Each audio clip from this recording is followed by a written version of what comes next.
When they brought him to the stadium to kill him, they said, denounce Christ. He said, how can I denounce now? Then he said to them, it is not a fool who loses what he cannot keep. And God said, I wonder him, this guy crazy.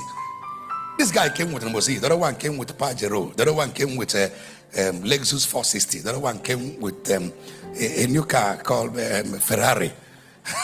And all big boys from big family. And there are even members of the church also. One is in the choir. And you are telling your parents, God hasn't told me that any of them is my wife, is my husband. You know, it doesn't look normal.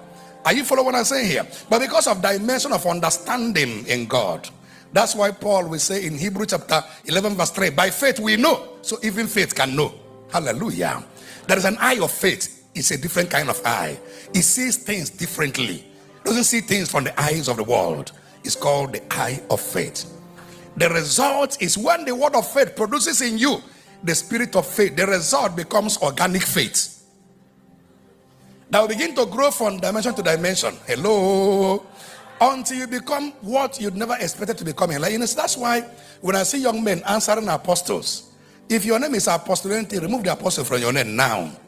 Answer your name. Hello. God didn't say I will make your title great. He says I will make your name great. Hello.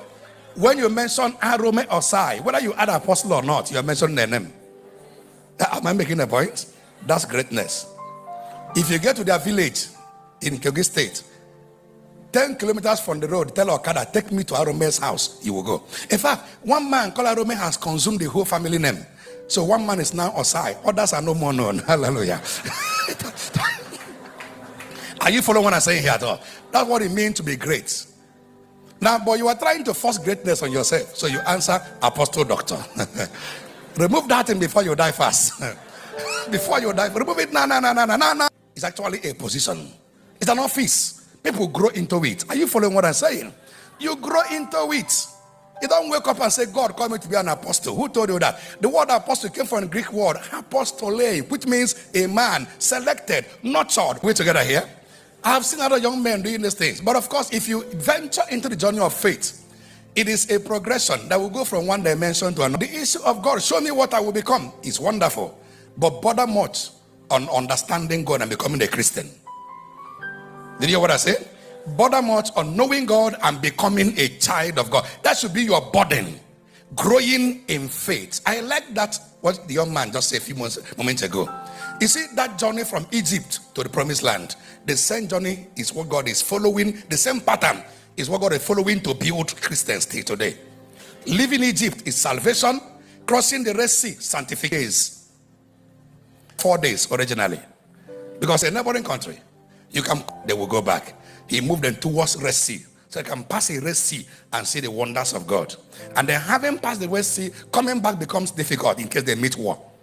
Now they continue, they were able to conquer the Amalekites and then continue moving in the journey. But along the line, it was time, under some few days, they were already in the border. And God said, now go in and take over. And they sent men to spy the land. The men came and said, we saw sons of Anak. The God saw in his anger that this men would. But in God's program, they were no more existing. That's the challenging thing. That they will pray, manna will come. Are you following what I'm saying? Man, God was giving them quail, was giving them manna, was answering their. For 40 years, the Bible said they followed God with all their hearts. So they were able to move in. The other one man that went in was Joseph. You know Joseph now. And of course, when Christ died, all who died before. Are you following what I'm saying here? He also rose. He rose along with others. That's the mystery. So the journey of 40 years. So people can stay in the wilderness for as long as camp. Ascend the mountain and possess your possession. Men and brethren, this is the same pattern that God is using up to today to build this man. It's a journey. It's a progression. Now listen to me here. Now pray, give me hunger. Show me yourself. May I know you. Begin to look for him anyhow to find him. In fact, if there's anything you will look for on earth, look for God. Until you find him, you have found nothing. Push his head down and held him down there. And the guy was struggling to breathe, struggling. After a while, he left him. And the guy was like, they want to kill me. And he said, what did you desire most under the water? He said, He said, the same way, look for God, you'll find him. Look for him, you find him. The moment you find God, all your search has ended. Come on, are we together here at all? Every search has ended. That should be the major focus of every young man in this journey. And of course, there are many things that will come your way to distract you early in life, to make sure you are not consistent in the journey, to make sure you did not continue with the journey, to make sure you are distracted. A lot of things will come.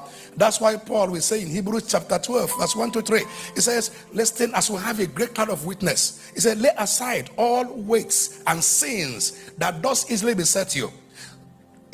Running with patience